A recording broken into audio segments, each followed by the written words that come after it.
মিষ্টি কুমড়ো খেতে আমি একেবারে ভালোবাসি না। সে যতই ছোলা দিয়ে নারকোল দিয়ে যত রকমভাবেই মিষ্টি কুমড়ো হোক না কেন, আমার খেতে ভালো লাগে না। কিন্তু সেদিনকে গোপার বাড়িতে গিয়ে এত ভালো একটা কুমড়ো ভর্তা খেয়েছি, আবার মনে হয় মাটন চিকেন ছেড়ে আমি কুমড়ো ভর্তাই খেয়ে যাচ্ছিলাম। তারপরে গোপা রেসিপিটা দিল, আর চলুন আপনাদের সাথে আজকে শেয়ার করে নিই সেই কুমড়ো ভর্তা যেটা গোপার বাড়িতে খেয়েছিলাম। আর ওইটা নিরামিষ ছিল, আমি সাথে একটু পেঁয়াজ রসুন দিয়েও আপনাদের দেখিয়ে দিচ্ছি।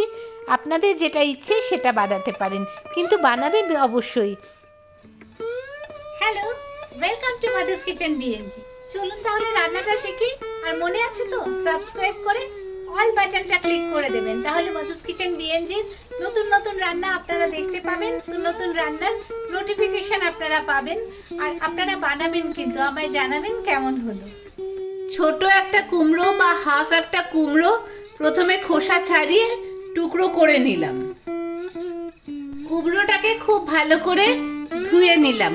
কড়াইয়ে মিষ্টি কুমড়োটা বসিয়ে দিয়েছি, এই যে জল ছাড়ছে।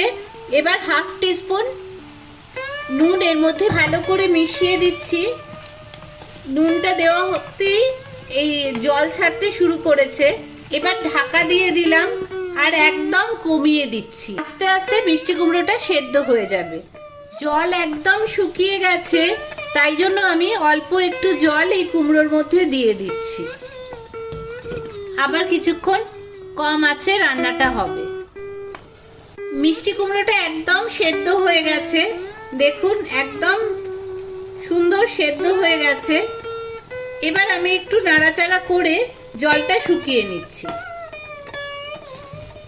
জলটাও একদম শুকিয়ে গেছে, গ্যাস অফ করে দিয়েছি। এবার এই মিষ্টি কুমড়োটা একটু ঠান্ডা হোক। খুব অল্প সর্ষের তেল নিলাম, 1 টেবিল স্পুন মতো। তেল গরম হয়ে গেছে, এবার 4টে শুকনো লঙ্কা এর মধ্যে ফোড়ন দেব। শুকনো লঙ্কাগুলো সবসময় ফাটিয়ে দেবেন, না হলে এগুলো ফুটবে। একটু ভাজা ভাজা হয়ে গেছে, এই যে রং ধরেছে, খুব সুন্দর একটা শুকনো লঙ্কার গন্ধ বেরোচ্ছে।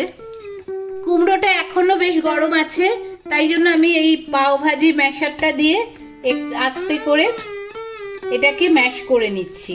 আমার চ্যানেলে অনেক অন্যান্য রেসিপিও আছে, যেগুলোর আমি খুব সুন্দরভাবে প্লেলিস্ট করেছি, আপনারা দেখতে পারেন। আমি এন্ড স্ক্রিনেও রাখবো, আবার ডেসক্রিপশনেও রাখবো, আর প্লেলিস্টও আপনারা দেখতে পারেন। এটা আপনারা হাত দিয়েও করতে পারেন, যেহেতু ভীষণ গরম আমি তাই জন্য ম্যাশারটা ব্যবহার করছি। একদম সুন্দরভাবে ম্যাশ হয়ে গেছে।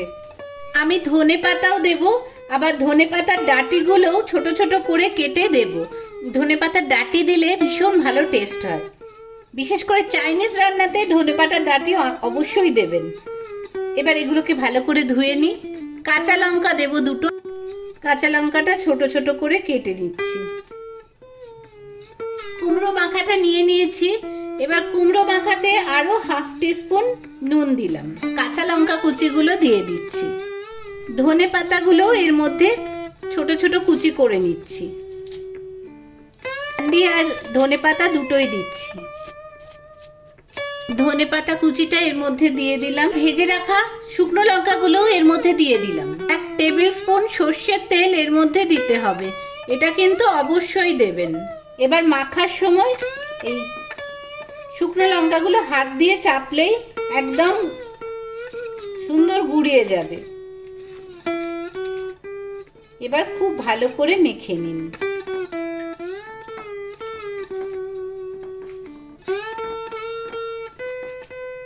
এগুলোকে কিন্তু গোটা গোটা রাখবেন না, একদম গুঁড়িয়ে দেবেন। হাত দিয়ে চাপ দিলেই একদম দেখুন গুঁড়িয়ে যাচ্ছে।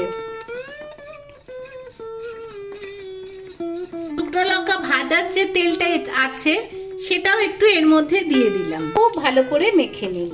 আবার মিষ্টি কুমড়োর ভর্তা একদম তৈরি। এবার ওপর থেকে একটা শুকনো লঙ্কা ভেজে আবার সাজিয়ে দিতে পারেন।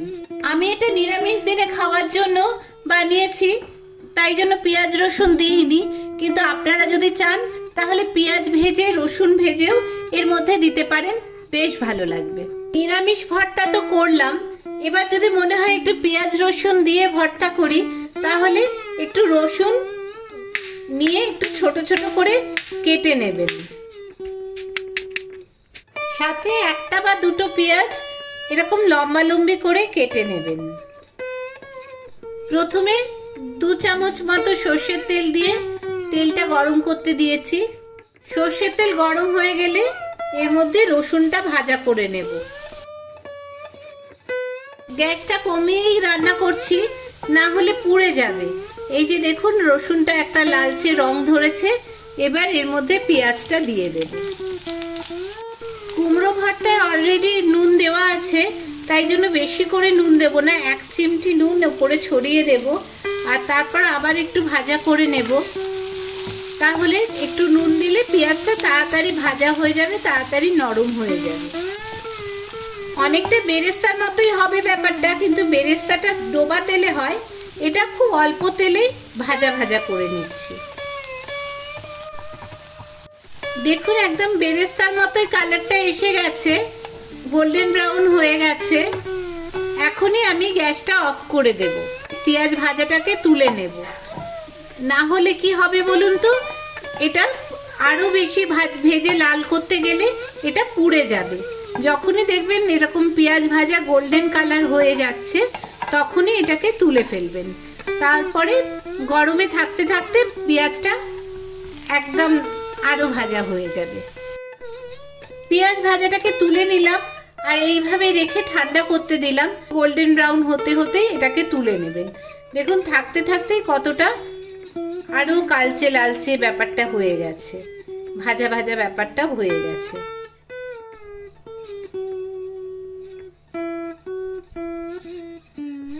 নিরামিষ কুমড়ো ভর্তাটা তো আছেই, এই পেঁয়াজ রসুনের ভাজাটা এর মধ্যে দিয়ে দেবেন।